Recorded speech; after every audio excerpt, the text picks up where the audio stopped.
Quand ils ont franchi la porte avec leurs valises, je me suis dit que ce n'était que pour quelques mois. J'avais encore cette naïveté maternelle, celle qui fait croire qu'un peu de proximité peut réparer les distances creusées par les années. Mon fils venait de se marier, il parlait d'économie, de projet, de stabilité, et j'avais proposé naturellement « Venez ici le temps de vous installer ». C'était mon appartement, celui que j'avais acheté avec Paul, mon mari, avant qu'il ne parte trop tôt. Chaque mur portait encore son rire, chaque meuble, sa main. Je croyais faire un geste d'amour. En réalité, j'ouvrais la porte à ma propre disparition. Au début, tout semblait harmonieux. Ils me remerciaient, apportèrent des fleurs, préparaient le dîner. Ma belle-fille, Élise, m'appelait « maman », avec ce ton un peu forcé qui cache plus de politesse que d'affection. Je faisais semblant de ne pas le remarquer. Je me disais que le temps arrangerait les choses. Le soir, j'entendais leurs pas dans le couloir, leurs rires étouffés derrière la porte de la chambre, et j'avais l'impression d'avoir de nouveau une maison pleine de vie. Après tant d'années seules, c'était presque doux. Mais très vite, les petits détails ont commencé à changer. Des choses insignifiantes d'abord. La nappe du salon remplacée par une autre, plus moderne. Le tableau de Paul décroché pour laisser passer la lumière. Mes tasses en porcelaine déplacées dans un carton pour faire de la place. Rien de grave, rien d'ouvertement hostile. Juste des ajustements. Je me persuadais que tout cela était normal, que c'était leur manière de se sentir chez eux. Mais un soir, en rentrant du marché, j'ai trouvé mon fauteuil préféré, relégué au balcon, couvert d'une housse en plastique. Il prenait trop de place, m'a dit Élise en haussant les épaules. J'ai souri, et j'ai dit « D'accord ». À partir de ce jour-là, j'ai commencé à parler moins. Non pas parce que je n'avais rien à dire, mais parce que chaque mot semblait tomber dans un puits sans fond. Mon fils, Julien, répondait distraitement, les yeux sur son téléphone. Quand je racontais une anecdote de son enfance, il me coupait pour dire qu'il avait déjà entendu.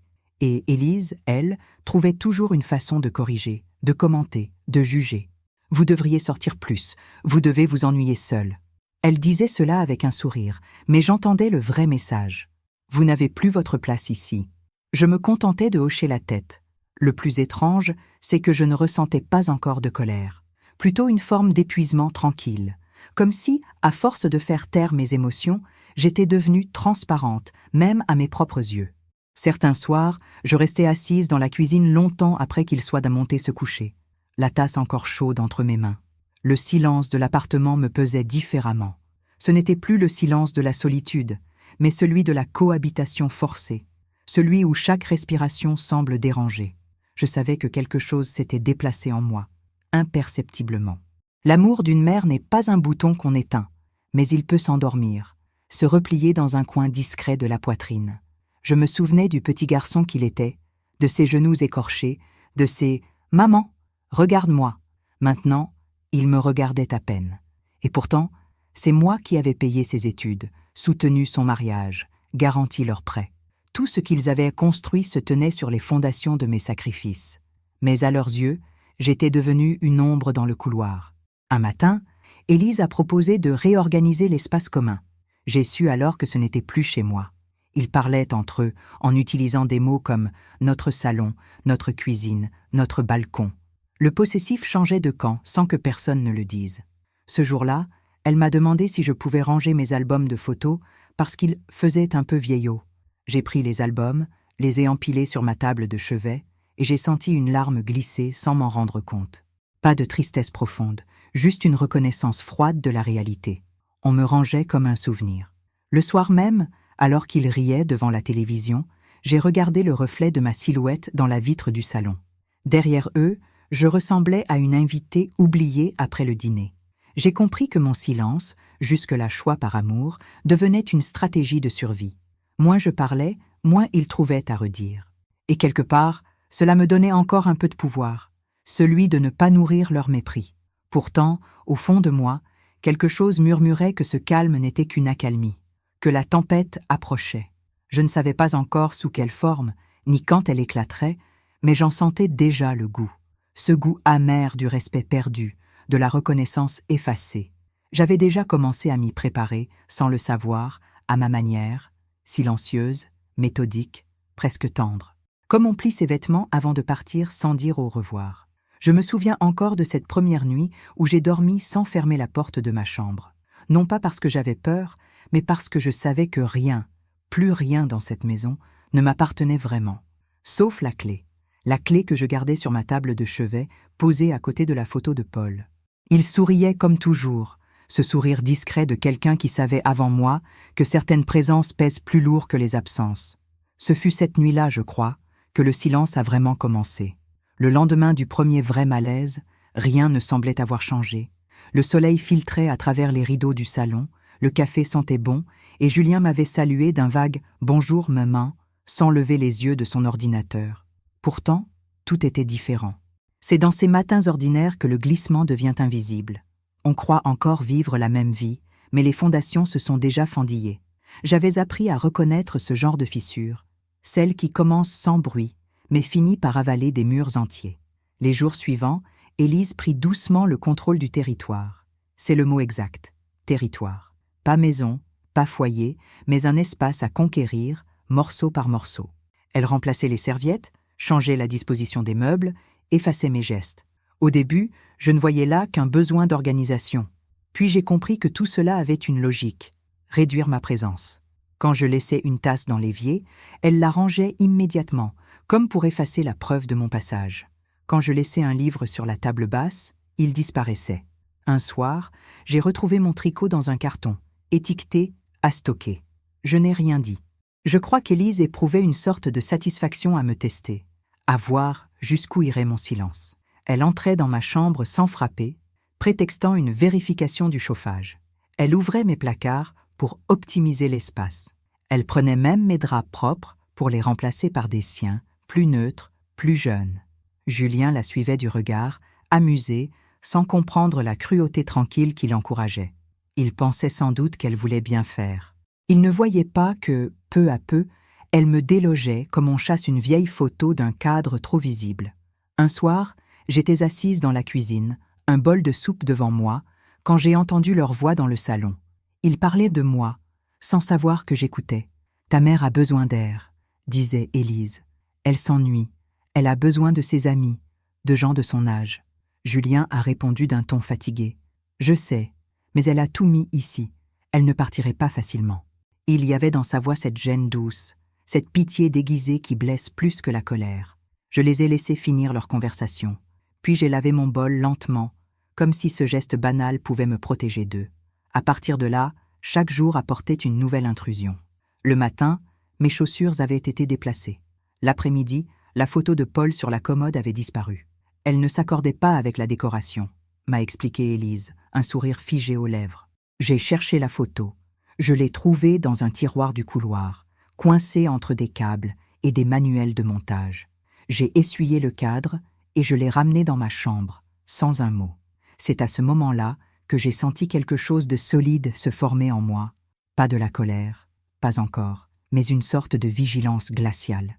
J'allais les laisser jouer leur petite guerre, mais je ne céderais plus rien d'essentiel. Julien, lui, semblait flotter entre deux mondes. Celui où il me devait encore quelque chose, et celui où il essayait de se faire aimer d'une femme qui méprisait mes rides, mes gestes, mon existence même. Parfois, il me parlait avec tendresse, m'apportait un café ou un pain au chocolat, comme pour se racheter. Mais ces moments devenaient rares, et toujours suivis d'une remarque d'Élise. « Tu gâtes trop ta mère. » Alors, il redevenait distant. J'apprenais à ne pas attendre ses élans. J'avais compris qu'ils n'étaient plus sincères, mais dictés par la culpabilité. Les dimanches, autrefois sacrés, étaient devenus bruyants et vides. Ils invitaient leurs amis, des couples jeunes et bavards qui parlaient fort, et riaient en jetant des regards curieux vers moi. Élise me présentait comme la maman de Julien, d'un ton détaché, sans chaleur, comme si j'étais une pensionnaire tolérée. Je restais polie, souriante, effacée. Après tout, on apprend vite à survivre dans la jungle des hypocrisies domestiques. Un jour, j'ai surpris une amie d'Élise lui dire « Tu as du courage de vivre avec ta belle-mère. Moi, je ne pourrais pas. » Et Élise, sans même se cacher, a répondu « Oh, ce n'est pas si terrible. » Elle ne dit presque rien. Elles ont ri.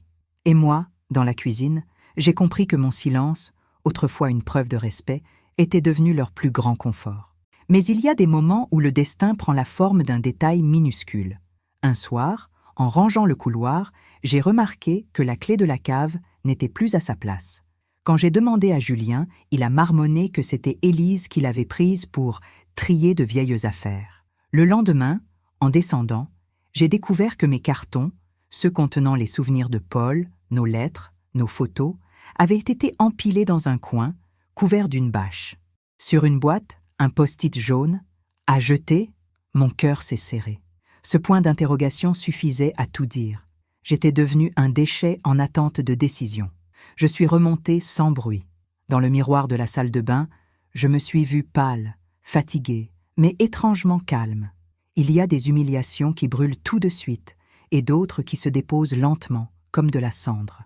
Celle-là, je l'ai respirée sans m'en rendre compte. Et en expirant, j'ai compris que quelque chose s'était éteint. L'envie d'excuser.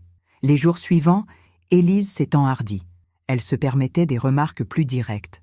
Ce serait plus simple si vous aviez votre propre endroit. Ou encore, Julien et moi avons besoin d'intimité. Vous comprenez? Elle prenait un ton doux, mais ses mots coupaient comme du verre. J'ai commencé à noter, mentalement, chaque phrase, chaque geste, chaque signe. Pas pour me venger, pas encore. Mais parce qu'un jour, je savais que je devrais me souvenir de tout, dans les moindres détails. Je continuais à vivre comme si de rien n'était. Je faisais mes courses, j'arrosais mes plantes, je regardais mes séries préférées. Mais tout avait perdu son goût. Même la lumière me semblait étrangère. Parfois, je m'imaginais partir, vendre l'appartement, disparaître, recommencer ailleurs. Puis je repensais à Paul, à la promesse faite sur son lit d'hôpital. Ne laisse jamais personne te chasser de ce que tu as construit. Ces mots, que j'avais oubliés sous le poids du quotidien, revenaient frapper à ma mémoire. Un soir de pluie, Élise est rentrée furieuse. Elle avait eu une dispute avec Julien. J'étais assise dans la cuisine, un livre à la main. Elle a claqué la porte, balancé son sac sur la table et m'a lancé « Franchement, il est comme vous, incapable de se décider ». Cette phrase, dite en passant, a fissuré le dernier rempart de patience que je possédais. Mais je n'ai rien répondu. J'ai refermé mon livre, je me suis levée et je suis allée me coucher. Elle croyait sans doute m'avoir blessée. En réalité, elle venait de me réveiller. Cette nuit-là, je n'ai presque pas dormi. Je repensais à tout ce qu'elle avait pris, l'espace, les objets, le respect, et à tout ce que j'avais laissé filer sans rien dire. J'ai compris que la prochaine intrusion serait celle de trop, qu'un jour très proche, elle franchirait une limite qu'elle ne pourrait plus effacer. Et quand ce jour viendrait, je ne crierais pas, je ne pleurerais pas, je parlerais une seule fois, et ce serait la dernière. Julien avait toujours été un homme doux. Enfant, il craignait les disputes, évitait les cris, se réfugiait dans le silence dès que la tension montait. Il me ressemblait pour cela, peut-être trop. Mais le silence d'un enfant timide devient, avec l'âge, celui d'un adulte lâche. Et c'est cette transformation que j'ai vue s'opérer sous mes yeux, jour après jour, sans savoir comment la stopper. Il était devenu l'ombre d'un fils, un homme qui voulait plaire à tout le monde, quitte à se trahir lui-même. Et désormais, il me trahissait moi, sans même s'en rendre compte. Je ne sais pas quand exactement il a cessé de me regarder comme sa mère. Peut-être le jour où il a épousé Élise. Peut-être le jour où il a commencé à croire que la paix d'un foyer valait plus que la vérité. Quoi qu'il en soit, depuis leur arrivée ici, son regard avait changé. Ce n'était plus celui du fils reconnaissant, ni celui de l'homme protecteur. C'était le regard inquiet de quelqu'un qui veut éviter un scandale. Quand Élise levait la voix, il laissait faire. Quand elle me reprenait, il détournait les yeux. Quand elle me blessait, il soupirait. À force, il n'était plus un fils. Il était devenu témoin passif de ma lente disparition. Un soir, alors qu'il dînait dans le salon et que j'étais restée dans la cuisine, j'ai entendu Élise dire « Ta mère est gentille, mais elle prend trop de place. » Et lui, calmement, a répondu « Je sais, mais elle a toujours été comme ça. » Ces mots ont traversé la porte comme une lame froide. Comme ça, comme si j'étais un défaut, une habitude à tolérer. Je me suis assise, le cœur serré. Il avait oublié que la maison dans laquelle il mangeait, les murs autour de lui, la lumière au-dessus de sa tête, tout cela, c'était moi, mon travail, mes années de sacrifice, mes nuits à compter les factures quand son père était déjà malade. Mais j'ai gardé le silence. Parce qu'un jour, j'avais compris qu'en parlant, je ne faisais que nourrir leur mépris. Les semaines passaient et je le voyais se distancer. Il passait plus de temps dehors, rentrait tard, prétextait des réunions, des soirées, des obligations. Il voulait sans doute fuir cette tension qui s'épaississait à la maison comme une fumée invisible. Parfois, quand il rentrait, je voyais dans ses yeux un éclat de honte, une lueur d'enfant prise en faute. Il essayait de rattraper le temps en m'apportant un dessert, un bouquet, un mot tendre.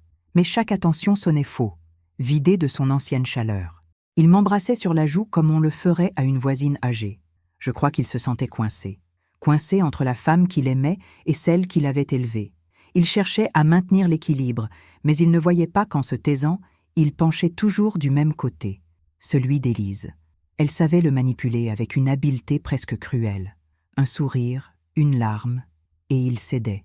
Elle connaissait ses faiblesses, les exploitait sans scrupule.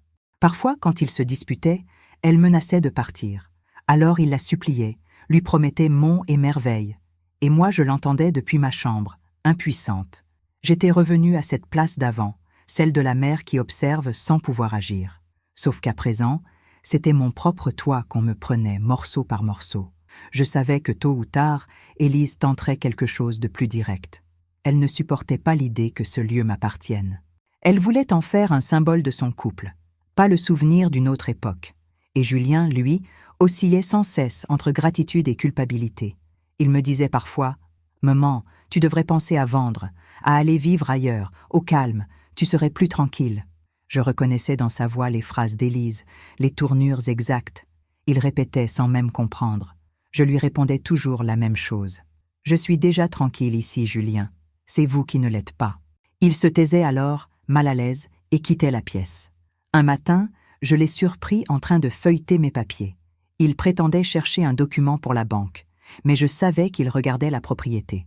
Il voulait vérifier si mon nom figurait toujours sur l'acte. Quand il a vu que oui, il a simplement soufflé. « Ah, d'accord. » Puis il a quitté la table, le visage tendu. Ce jour-là, j'ai compris que la fracture entre nous n'était plus invisible. Elle avait désormais la forme d'une ligne écrite à l'encre noire sur un papier officiel. Madame Louise Morel, propriétaire. Une ligne que ni sa femme ni lui ne pourraient effacer. Le soir, Élise a changé de ton. Elle est devenue plus douce, presque aimable. Elle m'a proposé de dîner ensemble, de repartir sur de bonnes bases. J'ai accepté, par curiosité. Pendant le repas, elle a parlé de tout sauf du sujet évident, du travail, des voisins, de la météo. Puis, subtilement, elle a glissé. « Vous savez, si jamais vous pensiez à investir ailleurs, on pourrait s'occuper de la vente pour vous. » J'ai levé les yeux.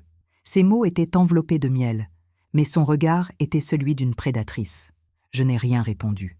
J'ai simplement souri. Ce sourire, je l'ai senti la déstabiliser plus qu'une colère, parce que dans son monde à elle, le silence était une menace qu'elle ne savait pas interpréter. Cette nuit-là, j'ai entendu Julien et Élise se disputer à voix basse dans leur chambre. Je ne distinguais pas les mots, mais le ton trahissait la panique. Il disait non, elle insistait. Puis un bruit de porte, un silence lourd. J'ai compris qu'elle venait de semer dans son esprit le doute, ce poison lent. Et si ta mère nous faisait du tort? Et si elle décidait de tout garder? Ce « et si » était la graine de la rupture à venir. Les jours suivants, Julien me regardait différemment. Comme si j'étais une étrangère dont il devait se méfier. Il me posait des questions étranges, sur mes finances, mes projets. « Tu comptes rester ici combien de temps encore ?» demandait-il, d'un ton qu'il croyait neutre. J'aurais voulu lui répondre « C'est toi qui es invité ici, pas moi. » Mais je me taisais encore, parce que je savais que la vérité, prononcée trop tôt, se perd dans le bruit. Je préférais la laisser mûrir, froide et tranchante. Un dimanche, Élise a organisé un déjeuner de famille. Elle avait invité sa mère, sa sœur, même un oncle dont je n'avais jamais entendu parler. J'ai compris que ce n'était pas un repas, mais une démonstration de force. À table, elle dirigeait la conversation, faisait des compliments à tout le monde, me lançait de temps en temps un regard faussement bienveillant. À un moment, sa mère a dit « Vous avez beaucoup de chance de vivre ici. Quel bel appartement !» Élise a répondu en riant « Oui, on s'y sent déjà chez nous. » Les mots ont flotté dans l'air comme une gifle polie. Julien a baissé les yeux. Je n'ai pas bronché. Ce soir-là, après que tout le monde fut parti, j'ai trouvé la nappe tachée de vin, les chaises déplacées, l'air saturé de leur parfum. Et au milieu de cette scène figée, mon fils, assis sur le canapé, la tête dans les mains. Je me suis approchée, j'ai posé une tasse de café devant lui, sans rien dire. Il m'a regardé longuement, les yeux rouges, et a murmuré « Je ne sais plus quoi faire. » Je n'ai pas répondu. Parce que moi, je savais déjà. J'ai compris à cet instant qu'il ne reviendrait plus jamais du même côté. Pas par méchanceté, mais par faiblesse. Il choisirait toujours la paix avec elle, plutôt que la justice avec moi. Et c'est cette nuit-là, en rangeant les restes du repas, que j'ai cessé de penser à lui comme à un fils. Il devenait un homme adulte, avec ses choix, ses lâchetés. Et moi, je redevenais une femme libre, silencieuse, mais lucide. Quand j'ai éteint la lumière, je me suis surprise à sourire. Pas un sourire de joie, mais de certitude. Le lien était brisé, oui. Mais parfois, c'est dans la rupture que commence la délivrance. Je ne savais pas encore comment tout cela se terminerait. Mais une chose était sûre. La prochaine fois qu'il me manquerait de respect, je ne détournerai plus les yeux. Le matin où tout a basculé, le ciel était d'un gris calme, presque trompeur. Je m'étais levée plus tôt que d'habitude, comme si quelque chose en moi pressentait l'inévitable. J'ai ouvert la fenêtre du salon, respiré l'air humide d'un printemps encore hésitant, et j'ai senti ce silence dense, celui qui précède toujours les tempêtes. Rien, dans la maison, ne semblait annoncer la guerre. Et pourtant, je savais. Le cœur d'une femme qui a tout supporté sans rien dire reconnaît le moment où la patience devient une forme de trahison envers soi-même. Ce jour-là, j'ai décidé que je ne me trahirais plus. Élise est entrée dans la cuisine vers 9 heures. Ses pas claquaient sur le carrelage comme des gifles sèches. Elle portait sa robe beige, celle qu'elle mettait les jours où elle voulait se sentir importante. Elle ne m'a pas saluée. Elle a ouvert le frigo, sorti une bouteille de jus d'orange et refermé la porte d'un geste brusque. J'étais assise, mon café entre les mains, observant le liquide sombre se balancer légèrement dans la tasse. « Vous pourriez au moins nettoyer après votre petit déjeuner » a-t-elle lancé sans me regarder. J'ai levé les yeux. La table était impeccable. J'ai compris qu'elle ne parlait pas de miettes, mais de moi. J'étais devenue la tâche qu'elle voulait effacer. Je n'ai pas répondu. Elle s'est retournée, irritée par mon silence. « Vous savez, ça ne peut pas durer comme ça. Julien et moi avons besoin d'espace. Vous êtes tout le temps là, toujours à écouter, à surveiller. » Sa voix tremblait d'une colère contenue. Ce n'était plus la politesse feinte, ni les sourires forcés. C'était la vérité nue, brutale. Je l'ai regardée sans bouger, comme on observe un orage qu'on a trop longtemps deviné à l'horizon. Et puis, cet appartement, ce n'est pas normal que vous soyez encore ici à votre âge. Vous devriez penser à une maison de retraite ou à louer un petit studio. Ce serait plus sain pour tout le monde. Ces mots ont ricoché dans ma tête. À votre âge. Comme si mes années d'effort étaient devenues une maladie. Comme si vivre sous mon propre toit était une faute. Elle me parlait comme on parle à une intruse, une vieille locataire qu'on veut expulser sans formalité. J'ai pris une gorgée de café, lentement, pour ne pas trembler. Puis j'ai dit simplement « C'est mon appartement ». 3 mots. Calme, net, précis. Elle a souri, ce sourire qu'on réserve aux enfants capricieux. « Oui, bien sûr », a-t-elle répondu. « Mais Julien et moi, on le fait vivre, non? On paye les charges, on entretient. Et puis, vous êtes fatigué, il faut être réaliste. » Réalisme. C'est le mot qu'utilisent ceux qui veulent justifier la cruauté. J'ai posé ma tasse. J'ai senti en moi une chaleur étrange, pas de la colère, mais une lucidité presque glacée. « C'est mon appartement », ai-je répété. Cette fois, sans sourire. Elle a soupiré, levé les yeux au ciel, puis a lâché, d'un ton sec. « Votre fils est d'accord avec moi. » Ce fut la dernière phrase avant l'explosion. Julien est rentré plus tôt que prévu ce soir-là. Je l'attendais, assise dans le salon. Élise tournait autour, nerveuse, comme un chat qui prépare son attaque. Dès qu'il a posé les clés sur la table, elle a commencé. « Il faut qu'on parle à ta mère. Elle refuse de comprendre. On ne peut plus vivre comme ça. » Il a essayé d'apaiser, de temporiser, mais elle parlait plus fort, comme si elle voulait que les voisins entendent. « Elle nous étouffe, Julien. C'est invivable !» J'écoutais sans bouger, mes mains croisées sur mes genoux. Quand elle a vu que je ne répondais pas, elle s'est approchée. Ses yeux lançaient des éclairs. « Vous êtes égoïste. Vous pensez que tout vous appartient parce que vous êtes vieille. » Le mot « vieille » claqua dans la pièce comme un coup de fouet. Julien s'est tourné vers elle, gêné, mais il n'a rien dit. Alors elle a continué, encouragée par son silence. « Vous croyez qu'on vous doit tout, mais c'est fini, Louise. Vous vivez ici par pitié, vous comprenez? Par pitié ?» Je crois que ce fut à cet instant précis que quelque chose s'est cassé pour toujours entre nous. Pas à cause de ces mots, mais à cause de lui, debout à côté, immobile, muet, lâche. Je me suis levée, calmement. Mon cœur battait, mais pas de rage, de décision. J'ai marché jusqu'à la bibliothèque, ouvert le tiroir du bas et sorti un dossier rouge. Celui que Paul et moi avions signé ensemble, il y a 25 ans. La preuve de tout ce que j'avais construit, payé, protégé. Je l'ai posé sur la table entre nous. Élise m'a regardée, surprise, puis amusée. « C'est quoi ça? Vos souvenirs ?» a-t-elle ironisé. J'ai ouvert le dossier. Les papiers bruissaient comme un tonnerre discret. J'ai pointé du doigt la première ligne. « Propriétaire, Louise Morel ». Le silence qui a suivi a été si dense qu'on aurait pu l'entendre respirer. Élise a pâli. Julien a fait un pas en avant. « Maman » a-t-il commencé, mais je l'ai coupé d'un simple geste de la main. « Non, vous avez assez parlé pour deux. » Puis, me tournant vers elle, j'ai ajouté d'une voix calme, presque douce, « Le seul espace qui ne m'appartient pas ici, c'est la place que j'ai encore dans votre respect. Et celle-là, vous pouvez la garder. » Elle a explosé, rouge, tremblante, furieuse. « Vous croyez que vous pouvez tout décider? Très bien, vous allez voir ce que ça fait d'être seule. » Et elle a commencé à attraper des objets autour d'elle, mes coussins, mes bibelots, mes livres. Elle les jetait dans un sac en criant des insultes. Julien tentait de la calmer, mais sa voix se noyait dans le tumulte. « Arrête, Élise, arrête !» Elle s'est retournée, hors d'elle. « Non, je veux qu'elle parte. Je ne veux plus vivre avec cette sorcière. » Je ne bougeais pas. Je la regardais détruire mon salon, ma paix, mes années. Et plus elle criait, plus je me sentais légère. C'est étrange à dire, mais c'était vrai.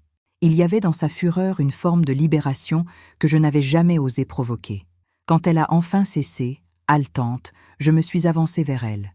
J'ai pris une respiration lente et j'ai dit, très calmement, « Dehors !» Elle a éclaté de rire.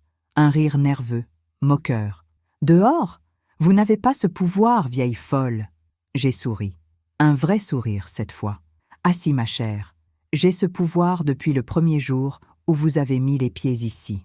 Le problème, c'est que je viens seulement de me souvenir que je pouvais m'en servir. » Julien s'est interposé, tentant de raisonner. « Maman, calme-toi, on peut en parler. » Mais je n'écoutais plus. Je l'ai regardé droit dans les yeux et j'ai dit « Emmène ta femme et partez, maintenant. » Ce ton, il le connaissait. C'était celui que j'avais utilisé quand il était petit, quand il faisait une bêtise grave. Il a baissé les yeux, mais Élise, elle, ne supportait pas l'autorité. Elle a crié encore, s'est approchée trop près. « C'est fini, vous ne déciderez plus de rien ici. » Alors, il a fait ce que je n'aurais jamais cru possible. Dans un geste maladroit, désespéré, il a attrapé une chaise et l'a soulevée, non pour frapper, mais pour m'effrayer. Ses yeux étaient pleins d'une rage étrangère, presque apprise. Ce n'était pas mon fils, c'était un homme écrasé par sa propre lâcheté. Je n'ai pas reculé, je l'ai fixé, sans bouger, sans un mot. Et dans ce face-à-face, j'ai vu sa honte naître. Il a laissé retomber la chaise, lourdement, comme si elle pesait plus que sa propre conscience. Le silence est revenu. Élise respirait fort, Julien tremblait, moi je me tenais droite, immobile. Puis, d'une voix posée, j'ai dit la phrase qui mettrait fin à tout. « Levez-vous, prenez vos affaires. Cet appartement est à moi.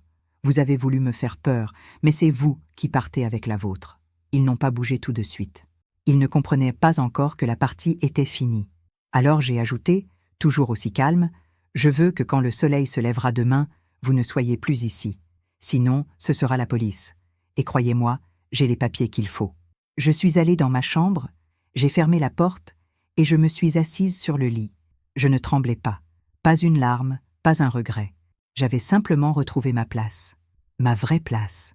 Celle d'une femme qui avait tout donné et qu'on avait prise pour une faiblesse. Cette nuit-là, j'ai dormi profondément, comme quelqu'un qui vient de poser un fardeau trop longtemps porté. Je ne savais pas encore ce que le lendemain me réserverait, mais pour la première fois depuis des années, je me sentais vivante. Cette nuit-là, après l'explosion, la maison était étrangement calme, trop calme. Pas ce silence paisible que j'avais connu autrefois, quand Paul lisait dans le salon et que Julien faisait ses devoirs à la table de la cuisine. Non, c'était un silence lourd, presque vivant, saturé de ce qui venait de se passer. Chaque pièce semblait retenir son souffle. Même les murs avaient l'air de m'observer, témoins muets d'une frontière enfin franchie. J'ai fermé la porte de ma chambre doucement comme on ferme un cercueil, et je me suis assise sur le bord du lit. J'entendais au loin des bruits de pas précipités, des murmures étouffés, des objets qu'on range dans la hâte. Ils savaient qu'ils avaient perdu, mais ils n'avaient pas encore compris ce que cela signifiait. J'ai posé la main sur la couverture, sentant sous mes doigts le tissu usé que j'avais choisi avec Paul il y a plus de 20 ans. Ce simple contact m'a ramené à l'essentiel. C'était ma maison, ma vie, mon histoire. Et pourtant, je venais d'y assister comme une étrangère, spectatrice d'un drame familial dont j'étais à la fois la victime et la seule survivante lucide. J'ai pris une grande inspiration, comme pour respirer à nouveau l'air de mon propre territoire. Dans le silence, je pouvais presque entendre mon cœur battre contre les murs. De l'autre côté de la porte, la voix d'Élise a surgi, déformée par la colère. Elle croit qu'elle peut tout décider parce qu'elle est vieille. Puis, un bruit sourd, comme un objet jeté au sol. Julien a répondu quelque chose, mais je n'ai pas saisi les mots. J'ai reconnu le ton, celui du fils pris entre la peur et la honte. Le ton de celui qui sait qu'il a franchi une limite irréparable. Ils se disputaient, mais leur voix ne m'atteignait plus vraiment. C'était comme écouter des inconnus à travers un mur d'eau. J'étais déjà ailleurs. J'ai éteint la lampe de chevet. Dans le noir, mes pensées se sont mises à tourner, non pas autour de la colère, mais de cette étrange légèreté qui suit la fin d'une guerre. J'avais enfin dit ce que je devais dire. J'avais récupéré quelque chose que je croyais perdu, ma propre dignité. Et cela n'avait nécessité ni cri, ni vengeance, seulement une phrase, prononcée au bon moment, avec toute la force de mes années avalées en silence. Ce soir-là, je ne dormais pas pour fuir. Je veillais, comme on veille, sur un territoire libéré. Vers minuit, j'ai entendu la porte d'entrée claquer. Des pas dans le couloir, un souffle rapide, puis le silence total. J'ai su qu'ils étaient repartis. Peut-être à l'hôtel, peut-être chez la mère d'Élise. Peu importait. Ce qui comptait, c'est qu'ils n'étaient plus là. Je suis restée allongée, les yeux ouverts, fixant le plafond où dansaient les reflets faibles des lampadaires de la rue. Une étrange paix m'a envahie. J'ai pensé à Paul, à ce qu'il aurait dit en voyant son fils lever une chaise contre moi. Il aurait sûrement détourné le regard, accablé. « Tu l'as trop protégé », m'aurait-il murmuré. Il aurait eu raison. Je me suis levée, pieds nus, et j'ai traversé le couloir. Le salon était en désordre. Un coussin au sol, un vase renversé, un rideau arraché. Le chaos portait encore l'odeur de leur colère. Je me suis approchée du dossier de la chaise qu'il avait brandi, l'ai touché du bout des doigts, et j'ai ressenti un mélange de tristesse et de distance. Ce bois avait failli être une arme entre mes mains et celle de mon propre enfant. Je l'ai redressé, lentement, et je l'ai replacé à sa place. Ce geste banal m'a paru symbolique. Remettre l'ordre, un ordre qui m'appartenait. Je suis allée dans la cuisine. Le sol collait sous mes pieds à cause du jus renversé, les placards étaient entr'ouverts. J'ai pris un chiffon, une éponge, et j'ai commencé à nettoyer. Ce n'était pas pour effacer ce qu'ils avaient fait, mais pour retrouver le contrôle. À mesure que je passais la serpillière, que je rinçais les verres, que je rangeais la vaisselle, je sentais une force tranquille revenir en moi. Ce n'était pas de la fierté, ni même de la satisfaction. C'était le retour de ma maison à moi-même. Vers 2 heures du matin, tout était en ordre. Pas un bruit, pas une trace d'eux, comme s'ils n'avaient jamais existé. Je me suis servi un verre d'eau et me suis installée au salon, dans le fauteuil de Paul. Ce fauteuil qu'Élise avait exilé sur le balcon, je l'avais ramené quelques jours plus tôt, malgré ses remarques. Je m'y suis assise et j'ai regardé la pièce. C'était étrange de constater à quel point un lieu peut redevenir familier d'un seul coup, une fois débarrassé du mépris. Le tic-tac de l'horloge, le froissement du vent contre les vitres, même le vieux parquet qui craquait sous les pas du temps, tout semblait me parler à nouveau. Et puis, sans que je m'y attende, les larmes sont venues. Pas des larmes de douleur, mais celles, plus rares, de la délivrance. J'ai pleuré doucement, sans sanglots, en silence. J'ai pleuré pour l'enfant que j'avais élevé, pour la femme qu'il avait laissé me piétiner, pour toutes les fois où j'avais cru que l'amour suffisait à tout réparer. J'ai pleuré parce qu'à cet instant précis, je comprenais enfin que certaines choses ne se sauvent pas. Certaines se perdent, simplement, et il faut les laisser partir. Quand le jour s'est levé, la lumière est entrée comme un voile doré sur les murs. J'ai ouvert les rideaux. La ville commençait à s'agiter, les voitures passaient, un enfant riait au loin. J'ai préparé du café. Le même geste qu'hier, mais tout avait changé. Le silence n'était plus une punition, il était devenu un luxe. Ce matin-là, j'ai bu lentement, savourant chaque gorgée, comme si c'était la première fois depuis des années que j'avais le droit d'exister sans déranger. Vers 8 heures, on a frappé à la porte. 2 coups secs. Mon cœur a battu plus fort. Un instant. Était-ce eux? J'ai ouvert, prête à affronter. C'était la voisine du dessus, Madame Roussel. Une femme discrète, veuve elle aussi, toujours polie. « Je suis désolée, Louise », a-t-elle dit d'une voix hésitante. « J'ai entendu hier soir. Tout le bruit. Tout va bien ?» J'ai hoché la tête. « Tout va très bien, merci. » Elle m'a regardé un moment, cherchant quelque chose dans mes yeux, puis a simplement ajouté « Vous êtes courageuse. » Avant de repartir, elle m'a tendu une tarte aux pommes encore tiède. Ce geste, minuscule, m'a bouleversée plus que tout le reste. Pour la première fois depuis longtemps, quelqu'un me voyait. Après son départ, j'ai fermé la porte et je me suis assise à nouveau, la tarte sur la table, le cœur apaisé. J'ai pensé à Julien. Je savais qu'il reviendrait. Pas tout de suite, mais un jour. La culpabilité finit toujours par rattraper ceux qui se taisent trop. Et quand il reviendrait, je ne serai plus la même. Je ne serai plus la mère suppliante qui veut comprendre, ni celle qui attend une excuse. J'aurai retrouvé ma place et il devrait me parler comme à une femme, pas comme à une ombre. Ce jour-là, j'ai passé l'après-midi à trier les tiroirs, à jeter des objets inutiles, à remettre de l'ordre.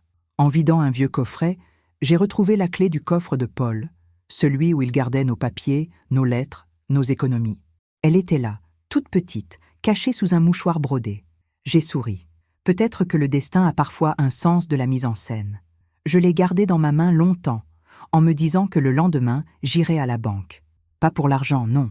Pour vérifier que tout était encore en mon nom. Et peut-être, simplement, pour tourner la page une fois pour toutes. La nuit suivante, j'ai dormi d'un sommeil lourd et profond. Pas un rêve, pas une image. Juste le repos d'une femme qui a enfin repris possession de son souffle. Et quand je me suis réveillée, j'ai compris que quelque chose venait de changer pour toujours. Le silence n'était plus mon ennemi. Il était devenu ma maison. Le matin suivant fut le plus étrange de ma vie. Pas à cause du silence, cette fois, mais parce qu'il avait une texture différente. Ce n'était plus le mutisme tendu de la veille, mais une sorte de calme respirable, comme une mer redevenue plate après la tempête. Quand je me suis réveillée, j'ai eu ce réflexe absurde de tendre l'oreille pour écouter leurs pas à l'étage, le bruit des tasses, la voix d'Élise qui ordonne, celle de Julien qui s'excuse. Rien. Seulement le murmure du vent à travers la fenêtre mal fermée et le tintement lointain d'une cuillère oubliée dans l'évier. J'ai compris que, pour la première fois depuis des années, j'étais vraiment seule, pas abandonnée, seule, et cela m'a fait du bien. Je me suis levée lentement, mes articulations protestant avec la raideur familière de mes 60 ans. La lumière filtrait doucement, grise, tiède, presque douce. Dans le couloir, j'ai remarqué que la valise d'Élise avait disparu. Julien avait emporté la sienne aussi. Il restait quelques traces, des miettes de leur passage. Un foulard oublié sur la chaise, une brosse à cheveux, un parfum trop sucré qui flottait encore dans l'air. J'ai ouvert les fenêtres, une par une, pour laisser tout cela s'échapper. L'air froid s'est engouffré, me traversant comme une purification. C'était chez moi, à nouveau, et j'ai respiré profondément, comme si j'aspirais enfin ma propre liberté. Dans la cuisine, j'ai refait du café. Le bruit familier de la cafetière, le goutte à goutte, la vapeur, tout cela sonnait comme une petite symphonie domestique. Pendant que le café coulait, je me suis surprise à fredonner une chanson ancienne, celle que Paul chantait sous la douche les dimanches matins. Le son de ma propre voix m'a étonnée. Elle semblait plus claire, moins lourde, comme allégée d'un poids invisible. J'ai ri, seule, en versant le café dans ma tasse préférée, celle qu'Élise avait voulu remplacer par un service plus moderne. J'ai caressé sa porcelaine fendue du pouce, reconnaissante d'avoir gardé au moins ça, la fidélité d'un objet simple, loyal, qui n'avait jamais voulu me chasser. Je me suis assise à la table, face à la fenêtre. En bas, la rue commençait à s'animer. Un livreur de pain, un chien pressé, une jeune femme qui courait pour attraper le bus. Tout ce mouvement contrastait avec mon immobilité, mais je ne ressentais plus ce sentiment d'exclusion. Au contraire, j'avais l'impression d'avoir retrouvé mon propre rythme, celui des choses lentes, réfléchies, solides. J'ai sorti un carnet, celui où je notais les dépenses, les rendez-vous, les listes d'achats, et j'y ai écrit en haut de la page « Aujourd'hui, je recommence. Je savais que ce recommencement ne serait pas simple. Il ne s'agissait pas seulement de vivre seul, mais d'apprendre à vivre sans peur, sans cette tension constante d'être de trop. C'est étrange comme les humiliations quotidiennes laissent des marques invisibles, comme de petites cicatrices dans la respiration. On finit par se surveiller, par anticiper les reproches, par exister à moitié. Ce matin-là, je sentais pour la première fois depuis longtemps que je pouvais bouger, parler, chanter, sans craindre un soupir derrière moi. J'ai passé la matinée à ranger. Pas un grand ménage, non, un rangement intime, presque symbolique. J'ai remis en place les cadres que j'aimais, replacé la photo de Paul sur le buffet du salon. J'ai remis la nappe à fleurs qu'Élise avait jugée trop provinciale. J'ai sorti les assiettes de mon mariage et les ai lavées une à une, sans savoir pourquoi. Peut-être pour rappeler à ces objets que j'existais encore. Dans chaque geste, il y avait une forme de guérison discrète. La maison reprenait son souffle en même temps que moi. Vers midi, j'ai trouvé sur la table du salon un mot. Une feuille arrachée d'un carnet, pliée en deux. L'écriture de Julien. J'ai hésité avant d'ouvrir. « Maman, je ne sais pas quoi dire. On reviendra demain pour parler. » Rien d'autre. Pas d'excuses, pas d'affection. Juste une promesse bancale. J'ai relu plusieurs fois cette phrase, puis je l'ai posée sur la table. Une part de moi aurait voulu espérer, mais une autre, plus lucide, savait déjà que le dialogue était inutile. On ne répare pas ce qui a été brisé par le mépris. On apprend seulement à vivre autrement. L'après-midi, j'ai mis un disque. Chopin. Cela faisait des années que je n'avais pas écouté de musique à plein volume. Le piano remplissait la pièce, les notes rebondissaient sur les murs. Je me suis laissé envahir par ce son, par cette présence invisible qui n'avait besoin de personne pour exister. Puis j'ai ouvert les rideaux du balcon. Le fauteuil de Paul y était encore, celui qu'Élise avait voulu jeter. Je l'ai nettoyé, essuyé la poussière, et je m'y suis assise avec mon café. Le ciel s'éclaircissait, et pour la première fois depuis longtemps, j'ai regardé le monde sans rancune. Ni pour eux, ni pour moi. J'ai pensé à Julien, à son regard, à ce moment où il avait levé la chaise. Ce geste, que je revoyais encore comme un écho. Je ne ressentais plus la peur, seulement une tristesse calme, presque maternelle. Il avait été élevé pour aimer, et il avait appris la lâcheté. Ce n'était pas entièrement sa faute. Je l'avais trop protégé, trop excusé, trop voulu comprendre. L'amour, mal donné, peut étouffer. Et parfois, la seule façon de sauver ce qu'il en reste, c'est de fermer la porte. Je me suis promis ce jour-là que s'il revenait, je ne crierais pas, que je ne chercherais pas à convaincre. J'attendrais qu'il parle. Et s'il ne parlait pas, je saurais que tout était fini. Il n'y aurait plus de mots inutiles, plus de plaies ouvertes, juste la réalité nue. En fin d'après-midi, j'ai pris une douche. L'eau chaude sur ma peau a eu l'effet d'une caresse oubliée. Je me suis regardée dans le miroir. Les rides, les cernes, la fatigue, tout y était. Mais pour la première fois, j'ai vu autre chose dans mon reflet. Une femme qui avait tenu bon. Une femme qui avait survécu à sa propre maison. J'ai souri. Un vrai sourire, léger, sincère. Le soir venu, j'ai préparé un dîner simple. Une soupe de légumes, un morceau de pain, un verre de vin. Je l'ai posé sur la table, à la place où Paul s'asseyait autrefois. Le silence n'était plus vide. Il avait pris la forme d'une présence invisible, presque bienveillante. J'ai levé mon verre et j'ai murmuré « à la paix ». Puis j'ai bu lentement, goûtant chaque gorgée comme un serment. Avant de me coucher, j'ai ouvert les fenêtres une dernière fois.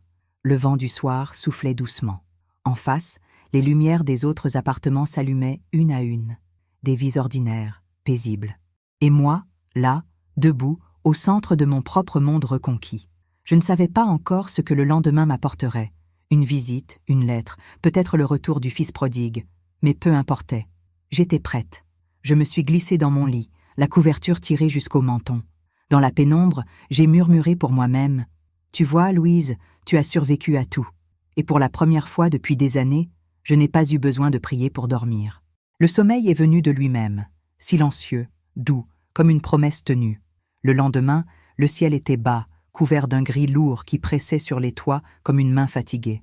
Je me suis levée lentement, les épaules encore douloureuses, la tête pleine de silence.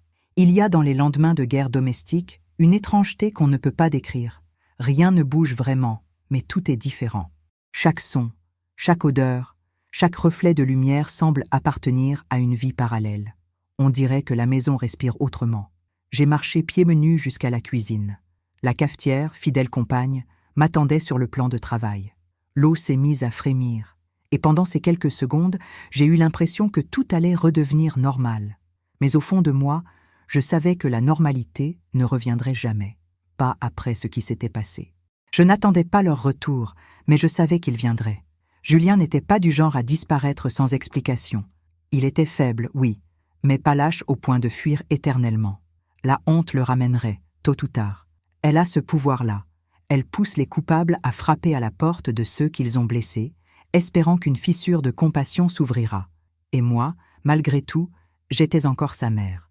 J'ai toujours su que l'amour, même amputé, ne se tue pas si facilement. Vers 10 heures, un bruit sec a résonné à la porte. 3 coups, espacés, hésitants. Mon cœur s'est serré. Je n'ai pas bougé. J'ai attendu le deuxième appel. Maman? Sa voix. Fatiguée, rauque, presque étranglée. Je suis restée immobile encore quelques secondes. Puis j'ai ouvert. Julien était là, seul, les yeux rouges, le visage tiré. Il avait mal dormi, je le voyais. Il tenait son sac à dos dans une main, comme s'il s'était préparé à fuir encore une fois si la conversation tournait mal. « Je voulais te parler », a-t-il dit. J'ai reculé, le laissant entrer, mais je n'ai rien répondu. Il a traversé le couloir lentement, s'est arrêté dans le salon, regardant autour de lui comme un enfant qui revient dans une maison d'enfance après des années d'absence. « C'est propre », a-t-il murmuré, presque pour lui-même. Je l'ai observé en silence. J'ai remarqué les détails que seule une mère voit. La barbe mal rasée, les mains tremblantes, le col froissé. Ce n'était plus le fils fier, sûr de lui, que j'avais vu hier lever une chaise. C'était un garçon perdu, et malgré moi, quelque chose en moi s'est fendu, mais pas au point de céder. Pas encore. « Élise n'est pas avec toi ?» ai-je demandé, ma voix plus calme que je ne l'aurais cru. Il a secoué la tête. Elle est chez sa mère. On s'est disputé. Il a pris une grande inspiration. Je voulais m'excuser. Le mot est tombé entre nous, lourd et timide, comme un oiseau blessé. Je l'ai laissé là, sans le ramasser. Pourquoi exactement? Ai-je demandé. Il a relevé les yeux, hésitant. Pour hier, pour tout. Je ne sais pas ce qui m'a pris. J'ai eu peur. Peur de perdre ma femme, peur de te blesser, peur de tout gâcher. Et j'ai fini par faire exactement ça. Il s'est assis, les coudes sur les genoux, la tête baissée. Pendant un long moment, on n'a entendu que la pendule. Tac, tac, tac. Chaque seconde sonnait comme un rappel de tout le temps perdu entre nous. Je l'ai regardé, et j'ai ressenti ce mélange de compassion et d'épuisement qui suit les grandes batailles. « Tu m'as fait honte, Julien », ai-je dit enfin. Il a fermé les yeux. « Je sais, pas seulement parce que tu m'as manqué de respect », ai-je continué, mais parce que tu t'es manqué à toi-même. Tu n'es pas l'homme que ton père voulait que tu sois. Tu n'es même plus celui que j'ai élevé. Ces mots, je les ai prononcés sans colère, avec une lucidité froide. Il a voulu répondre, mais sa voix s'est brisée. « Je sais, maman, et je voudrais… » Il a tendu la main vers moi, puis l'a laissé retomber. Je ne sais pas comment réparer. J'ai soupiré. On ne répare pas certaines choses. On apprend à vivre avec. Je me suis levée, suis allée jusqu'à la fenêtre. Dehors, la pluie commençait à tomber. Les gouttes glissaient le long du verre comme des fils de mémoire. « Tu veux un café ?»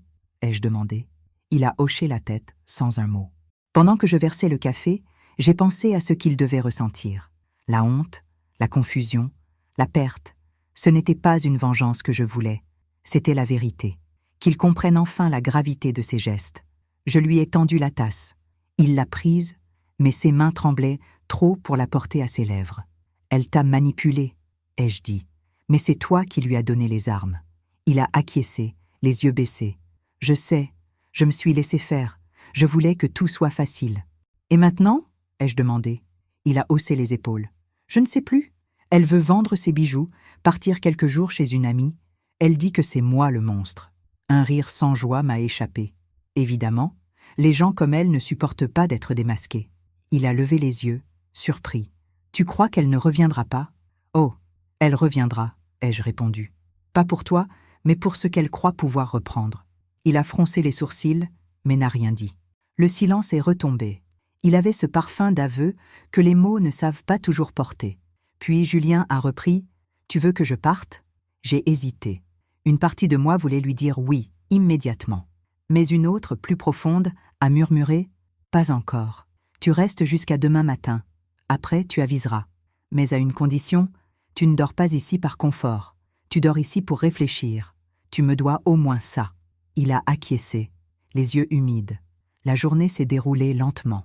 Il a aidé à remettre quelques objets en place, à préparer le dîner sans un mot. Le soir, on a mangé ensemble, pour la première fois depuis des mois, dans un silence étrangement apaisé. J'ai observé ses gestes, hésitants, maladroits, et je me suis souvenu du petit garçon qui essayait de couper son steak tout seul. La vie, parfois, tourne sur elle-même comme un disque rayé. Après le repas, il a voulu parler encore. Il m'a raconté comment Élise avait réagi après leur départ, comment elle l'avait insulté, accusé de faiblesse. Elle m'a dit que sans elle, je ne serais rien, a-t-il murmuré. Je n'ai pas pu m'empêcher de répondre. Alors prouve-lui qu'elle se trompe. Il m'a regardé avec un mélange d'espoir et de désespoir. Je ne sais pas si j'en suis capable. Si, ai-je dit, mais seulement si tu arrêtes de chercher à plaire. À elle, à moi, à tout le monde. Commence par être un homme. Le reste suivra. Quand il est monté se coucher dans sa vieille chambre, j'ai éteint les lumières du salon. En regardant le couloir sombre, j'ai eu une pensée étrange. Malgré tout, malgré la douleur, j'étais contente qu'il soit revenu. Non pas pour lui, mais pour moi. Parce que j'avais enfin l'occasion de lui parler sans peur, sans ruse, sans façade. Parce qu'il pouvait me voir telle que j'étais devenue. Une femme debout, lucide, fatiguée, mais libre. Cette nuit-là, je ne dormis presque pas. J'entendais ses pas au-dessus de ma tête, les planches du parquet qui craquent doucement. J'imaginais ses pensées, son combat intérieur. Peut-être pleurait-il, peut-être priait-il. Je ne le saurais jamais. Mais je savais qu'il portait enfin ce que j'avais porté pendant des années, la honte de ne pas avoir été à la hauteur de l'amour reçu. À l'aube, quand la lumière a percé à travers les rideaux, j'ai entendu la porte d'entrée se refermer. Je me suis levée et marché jusqu'à la fenêtre et je l'ai vu descendre la rue, le dos courbé, les mains dans les poches. Il ne s'est pas retourné. J'ai murmuré « Bonne route, mon fils ». Ce matin-là, j'ai compris que le pardon, ce n'est pas accueillir celui qui revient. C'est se libérer de l'attente qu'il le fasse. Les jours suivants, le quartier sembla soudain plus bruyant. Ce n'était pas seulement dans ma tête. Il y avait vraiment plus de pas dans l'escalier, plus de murmures devant la porte, plus de regards furtifs depuis les fenêtres d'en face. C'est ainsi que naissent les rumeurs, dans le vide laissé par les cris, dans le silence des portes qui se ferment trop vite. Le lendemain du départ de Julien, j'ai entendu la première phrase glisser dans le couloir. « Tu as entendu ce qui s'est passé chez Madame Morel ?» Puis, une autre. « Il paraît qu'elle a mis son fils dehors. » Et enfin, la plus blessante. « C'est triste à son âge, perdre la tête comme ça. » Je n'ai rien répondu. Je suis allé faire mes courses, comme d'habitude, le cabas à la main, la tête droite. Les gens me saluaient, poliment, mais je voyais dans leurs yeux cette curiosité déguisée qui sent la commisération. Certains me demandaient si tout allait bien, d'autres évitaient de croiser mon regard. Je répondais toujours la même chose. « Très bien, merci. » C'était la vérité, au fond. J'allais bien, mais les autres préféraient croire que je mentais. Parce que dans leur monde, une femme de mon âge ne peut pas choisir la solitude sans y être contrainte par la douleur ou la folie. Les premières semaines furent étranges. On ne m'avait jamais autant parlé. Le facteur s'attardait, la boulangère me souriait avec excès, la voisine du rez-de-chaussée venait frapper pour vérifier que tout allait bien et ressortait les yeux pleins de compassion forcée. Ce n'était pas de la méchanceté, non, c'était pire. C'était cette gentillesse maladroite qu'on réserve aux rescapés d'un scandale. Puis vint la version la plus fantaisiste de l'histoire. Selon certains, c'était mon fils qui m'avait mise dehors et que j'avais été recueillie par une association avant de revenir. Une autre racontait qu'Élise m'avait volé de l'argent et que j'avais porté plainte. Une vieille voisine affirmait que j'avais appelé la police pour expulser mon propre fils. Chaque jour, une nouvelle version. À force, cela devint presque comique. Le drame des autres a toujours meilleur goût quand on y ajoute du sucre et du poison. Je me suis souvenu de ce que Paul disait souvent. Les gens ne t'en veulent pas pour ce que tu fais, mais pour ce qu'ils n'auraient jamais eu le courage de faire. Il avait raison. J'avais simplement osé défendre ma place. Et dans ce petit monde de politesse et de commérage, c'était un acte de guerre. Pourtant, il y avait des exceptions. Une après-midi, alors que je revenais du marché, Madame Roussel, la voisine du dessus, celle qui m'avait apporté la tarte, m'a arrêtée dans l'escalier. « Ignorez-les, Louise. Les gens parlent parce qu'ils s'ennuient. » Elle m'a regardé droit dans les yeux et a ajouté « Moi, je vous admire. » Ces mots, si simples, ont eu l'effet d'un baume. Ce n'était pas grand-chose, mais dans cette mer de jugement, une seule voix honnête suffisait à me maintenir à flot. Malgré tout, la solitude pesait parfois. Pas celle du vide, mais celle du bruit extérieur. Quand tout le monde commente ta vie, tu as l'impression d'exister pour de mauvaises raisons. Je m'efforçais de ne pas y penser. Je sortais tôt, avant que les voisins ne croisent ma route, j'allais marcher au parc. Je regardais les canards sur le lac. Ces promenades sont devenues mon refuge, ma façon de respirer hors du regard des autres. Un matin, à la supérette, j'ai croisé Élise. Elle portait des lunettes noires, un manteau long, comme si elle voulait se cacher. Mais on se reconnaît toujours, même dans les ombres. Nos regards se sont croisés près du rayon des produits ménagers. Elle a figé un instant, puis a détourné les yeux. Son visage était pâle, fatigué. J'ai ressenti un élan inattendu. Pas de pitié, mais une sorte de lucidité. Elle aussi vivait sa chute. Les gens l'évitaient, eux aussi, mais pour d'autres raisons. Les rumeurs l'avaient touchée à leur tour. Si la belle-fille ingrate, disait-on, celle qui a ruiné son couple. Les commérages, comme le feu, finissent toujours par brûler ceux qui les allument. Elle a fini par m'adresser la parole d'une voix basse. « Julien dort chez un ami. Il ne veut plus me parler. » J'ai hoché la tête sans répondre. Elle a insisté. « Vous devez être contente. » Je l'ai regardée droit dans les yeux et j'ai dit calmement. « Non, on n'est jamais contente quand un foyer s'effondre, même quand il le fallait. » Puis j'ai pris mon panier et je suis partie. Dans le reflet de la vitrine, je l'ai vu rester immobile, les bras ballants. Le soir, Julien m'a envoyé un message court. « Je cherche un appartement. Ne t'inquiète pas. » Je n'ai pas répondu. Ce n'était pas du détachement, juste de la lassitude. J'avais passé toute ma vie à m'inquiéter pour lui. Il était temps qu'il apprenne à se débrouiller sans moi. J'ai refermé le téléphone et ouvert un livre. Les pages sentaient la poussière et la paix. Les semaines suivantes, la rumeur s'est éteinte lentement, comme une flamme qui manque d'air. Les gens ont trouvé d'autres sujets. Un cambriolage, un mariage, la naissance d'un bébé dans l'immeuble voisin. Peu à peu, mon histoire est devenue une vieille chanson qu'on ne fredonne plus. J'ai retrouvé mon anonymat. Et dans ce silence retrouvé, j'ai compris quelque chose. J'étais sortie du rôle qu'on m'avait imposé. Je n'étais plus la mère, la belle-mère, la victime, la coupable. J'étais simplement Louise. J'ai recommencé à écrire, dans mon carnet. Non plus des listes ou des comptes, mais des souvenirs. J'y ai consigné les petits détails, la couleur du ciel ce matin-là, le goût amer du café, le bruit du bois quand Julien a reposé la chaise. Écrire, c'était comme éponger un débordement invisible. Les mots faisaient de l'ordre dans ce chaos d'émotions. J'ai compris qu'on ne guérit pas du mal infligé par les autres. On apprend seulement à le nommer pour qu'il cesse de nous posséder. Un soir, en rangeant un tiroir, j'ai trouvé une vieille lettre de Paul. Il l'avait écrite quelques semaines avant sa mort. « Si jamais un jour tu te retrouves seul, souviens-toi que ce n'est pas une punition, mais une chance. Le silence, c'est ce que Dieu laisse aux forts pour qu'ils entendent à nouveau leur propre voix. » J'ai relu ces mots plusieurs fois, puis je les ai posés sur ma table de chevet. Peut-être que c'était ça, la vraie délivrance. Comprendre que la solitude n'est pas une défaite, mais une renaissance. Depuis ce jour, je n'ai plus cherché à justifier quoi que ce soit. Quand les voisins me croisaient et me demandèrent des nouvelles, je répondais toujours avec le même sourire tranquille. Tout va bien. Et c'était vrai. Enfin. Le soir, je m'asseyais sur le balcon, dans le fauteuil de Paul, et je regardais la ville s'endormir. Parfois, j'entendais la radio d'un appartement voisin diffuser une vieille chanson que nous aimions. D'autres fois, je fermais simplement les yeux. Dans le bruissement du vent, je distinguais encore des voix, des murmures lointains, des bribes de passé. Mais désormais, elles ne m'effrayaient plus. La rumeur s'était éteinte, et dans son silence, je me suis entendu respirer. C'était le son de ma nouvelle vie. Les semaines qui suivirent furent comme une saison suspendue, un entre-deux, où chaque journée se ressemblait et pourtant portait une nuance nouvelle. L'hiver s'était installé lentement, avec ses matins de brume et ses après-midi de lumière pâle. J'avais retrouvé mes habitudes, mes gestes tranquilles, mais quelque chose demeurait en attente, une tension douce qui ne disait pas son nom.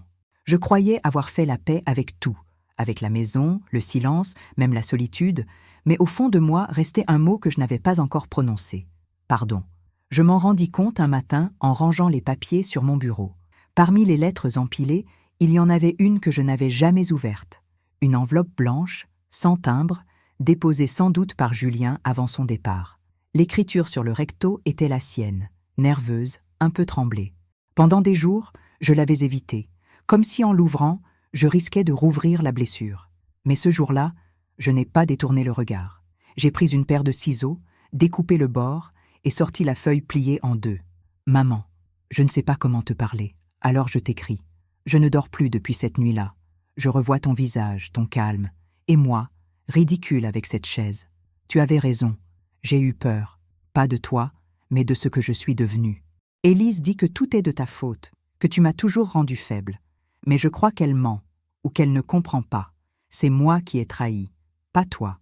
Je ne te demande pas de m'excuser, juste de croire que je vais changer. Julien. » Je suis restée longtemps assise, la lettre à la main, les yeux brouillés. Il y avait dans ces mots une sincérité maladroite, mais sincérité quand même. Ce n'était pas une demande de pardon, c'était une reconnaissance du mal fait. Et, contre toute attente, j'ai senti que cela suffisait. Je n'ai pas pleuré. Les larmes appartenaient à un autre temps. Je me suis simplement levée, j'ai ouvert la fenêtre et j'ai laissé l'air froid traverser la pièce. Pendant plusieurs jours, je n'ai rien répondu. Je n'en voyais pas la nécessité. Le pardon, je l'ai compris alors, n'avait pas besoin d'être proclamé. Il devait d'abord se ressentir. Alors, je me suis mise à l'apprivoiser, lentement, comme on apprivoise la lumière du matin après une longue nuit. J'ai recommencé à marcher, à sourire aux passants, à parler avec Madame Roussel de tout et de rien. Petit à petit, les cicatrices intérieures se refermaient. Puis, un soir de janvier, alors que je revenais du marché, j'ai aperçu Julien de l'autre côté de la rue. Il marchait d'un pas hésitant, les mains dans les poches, une écharpe autour du cou. Il m'a vu, s'est arrêté net. Le temps s'est suspendu. Je ne savais pas s'il allait traverser. Il n'a pas bougé. Et moi non plus. Il y avait trop de choses dans cet espace entre nous. Les mots blessants, la honte, l'amour, la peur. Finalement, il a levé la main. Un geste timide, comme un enfant à qui on n'a pas encore pardonné. J'ai répondu d'un léger signe de tête. Pas un sourire, pas un mot, juste ce geste. Il a compris. Parfois, c'est suffisant. Le lendemain, j'ai trouvé une enveloppe dans ma boîte aux lettres. À l'intérieur, un reçu bancaire, un virement. Julien avait remboursé la moitié de la somme que j'avais avancée pour leur prêt. Pas un mot, juste un transfert. J'ai posé le papier sur la table, à côté de la lettre. Ce n'était pas l'argent qui comptait. C'était ce qu'il signifiait. Un effort, une tentative de réparer, maladroite mais réelle. Et pour la première fois, j'ai murmuré tout haut. Je te pardonne. Pas pour lui, mais pour moi. Les jours ont continué à défiler, lents et paisibles. J'ai repris mes lectures, mes promenades, mes soirées de musique. Le monde extérieur semblait avoir oublié notre drame. Les voisins parlaient d'autre chose. Même Élise avait disparu des conversations. J'ai su, par un ami de Julien, qu'elle était partie vivre chez une tante dans le sud. Leurs chemins s'étaient séparés et d'une certaine manière, cela m'a soulagée. Pas par vengeance, mais parce que je savais qu'il aurait enfin une chance de recommencer. Un matin, il a frappé à ma porte. Pas timidement cette fois. 3 coups fermes, décidés. Quand j'ai ouvert, il se tenait là, droit, fatigué mais apaisé. Il portait une chemise propre, les cheveux coupés. Il avait l'air plus vieux, comme s'il avait vécu des années en quelques mois. Il m'a tendu une petite boîte. À l'intérieur, un pendentif que j'avais offert à Élise le jour de leur mariage. Elle le lui avait rendu. « Je ne voulais pas le garder », a-t-il dit. Je l'ai pris, l'ai refermé doucement, et j'ai répondu « Ce n'est qu'un objet. Ce qui compte, c'est ce que tu en as appris. » Nous avons bu un café ensemble, sans parler du passé. Il m'a parlé de son travail, de ses recherches d'appartements, de ses projets. Il riait timidement, comme s'il redécouvrait le goût d'une conversation simple. J'écoutais, silencieuse, reconnaissante d'avoir retrouvé au moins une part de ce fils perdu. Quand il est parti, je lui ai dit « Julien, n'oublie pas que le pardon ne veut pas dire l'oubli. » Il m'a regardé longuement et a répondu « Je sais, mais j'espère mériter la mémoire que tu garderas de moi. » Ce soir-là, j'ai ressorti mon carnet.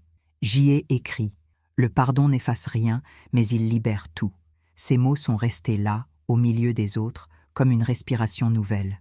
Au fil des semaines, nos échanges sont devenus plus réguliers. De simples messages, parfois une visite courte, rien d'envahissant. Il apprenait à me laisser tranquille, à respecter mes silences. Moi, j'apprenais à ne plus tout pardonner, à mettre des limites. C'était cela aussi, le vrai apprentissage. Comprendre que l'amour maternel n'a de valeur que s'il ne se sacrifie pas lui-même. Une après-midi, alors que je rangeais les placards, j'ai trouvé la photo de Julien enfant, celle où il tient une fleur dans la main, fier comme un roi.